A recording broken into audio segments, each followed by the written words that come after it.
आइए शुरू करते हैं मुंबई फोर्ट का किस्सा।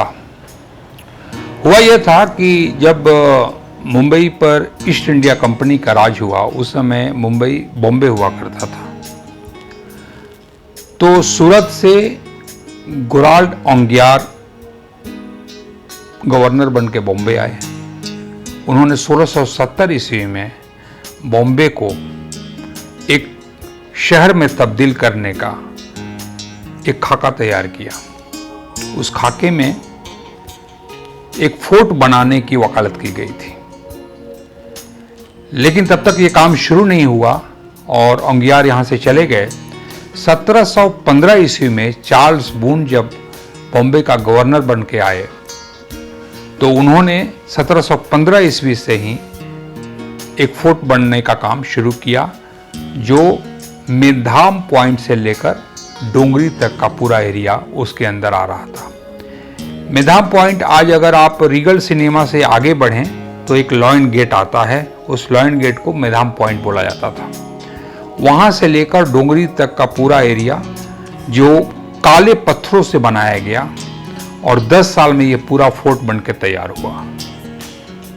इस फोर्ट के अंदर बंदरगाह था, चर्च था, स्कूल, हॉस्पिटल, प्रशासनिक भवन, मेयर हाउस, गार्डन, थिएटर और कुछ रिहायशी इलाके थे जिसमें यूरोपियन और हिंदुस्तानी दोनों शामिल थे।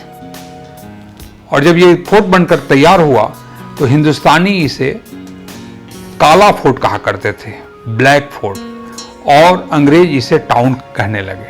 बॉम्बे फोर्ट के 3 मजबूत गेट थे, अपोलो गेट, चर्च गेट और बाजार गेट। अपोलो गेट जहां आज लॉयन गेट है, वहां पर अपोलो गेट हुआ करता था।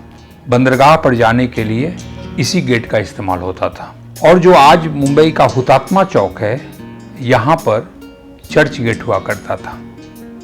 चर्च गेट इसलिए क्योंकि 1718 ईस्वी में अंग्रेजों ने अपना पहला चर्च सेंट थॉमस चर्च यहीं पर बनाया था। उसी के आधार पर इसका नाम चर्च गेट पड़ा। अगर आप ये फ्लोरा फाउंटेन से हॉरिमन सर्कल की तरफ आगे बढ़ें तो 10 कदम की दूरी पर ये सेंट थॉमस चर्च स्थित है। तीसरा गेट बाजार गेट, जो वीटी स्टेशन के पास जो जीपीओ है वहां पर हुआ करता था। बाजार गेट इसलिए क्योंकि अंदर यूरोपियन बाजार हुआ करता था और इसी गेट से बाजार जाने के लिए और पारसी और गुजरातियों के मोहल्ले में जाने के लिए इस गेट का इस्तेमाल होता था। चूंकि बॉम्बे में उस समय फ्रांसीसी और मराठों से अंग्रेजों को बहुत डर था, इसीलिए लोगों ने 1745 ईस्वी में फोर्ट के आगे चौड़ी खाई खोद दी। चौड़ी खाई इसलिए खोदी गई थी कि कोई भी हमलावर आसानी से किले के अंदर प्रवेश न कर सके।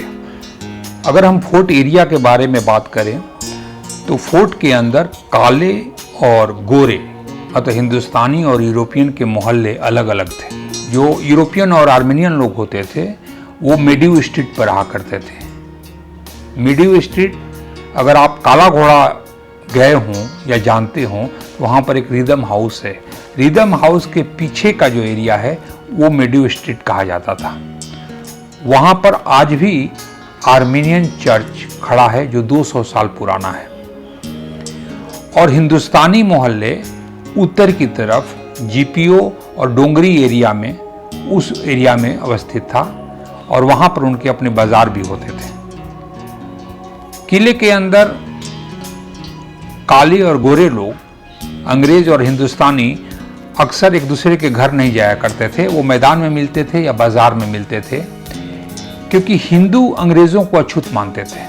इसलिए न उनके वो घर जाते थे, न उनको अपने घर बुलाते थे।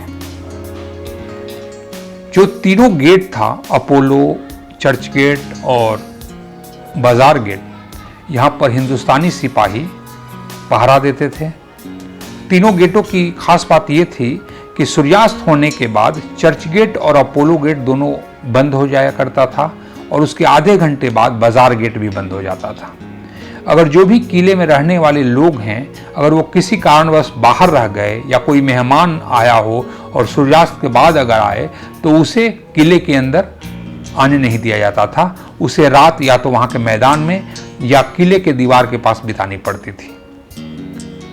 फोर्ट के बाहर बड़ा मैदान था और गोल्फ कोर्स भी था जहाँ पर यूरोपियन अक्सर गोल्फ खेला करते थे। किले के गेट को खोलने और बंद करने के लिए गन फायर किया जाता था। गेट पर अमूमन हिंदुस्तानी सिपाहियों की ड्यूटी लगी रहती थी, लेकिन 1857 की क्रांति के बाद अंग्रेज हिंदुस्तानियों से डर गए और उन्होंने गेट पर से हिंदुस्तानी सिपाहियों की ड्यूटी हटाकर अंग्रेज सैनिकों की ड्यूटी लगानी शुरू कर दी। बॉम्बे में तब तक रेलवे की शुरुआत हो चुकी थी और स्टेशन बनने का निर्माण कार्य शुरू हो चुका था। बॉम्बे को जगह की ज़रूरत थी।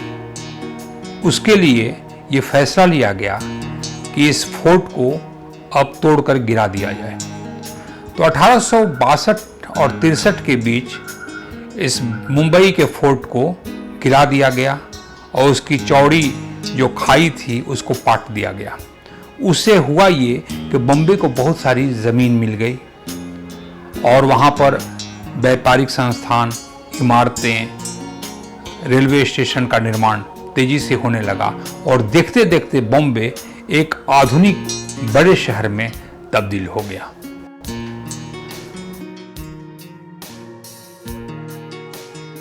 आज के लिए बस इतना ही। आपसे एक छोटा सा रिक्वेस्ट, अगर आपने मेरा चैनल सब्सक्राइब नहीं किया है तो उसे सब्सक्राइब कर लें और बेल आइकन को भी दबा दें ताकि मेरे आने वाले नेक्स्ट वीडियो के बारे में आपको जानकारी प्राप्त हो सके। अगले वीडियो में फिर हम मिलेंगे मुंबई के एक रोचक और दिलचस्प किस्से के साथ। तब तक के लिए नमस्कार, धन्यवाद।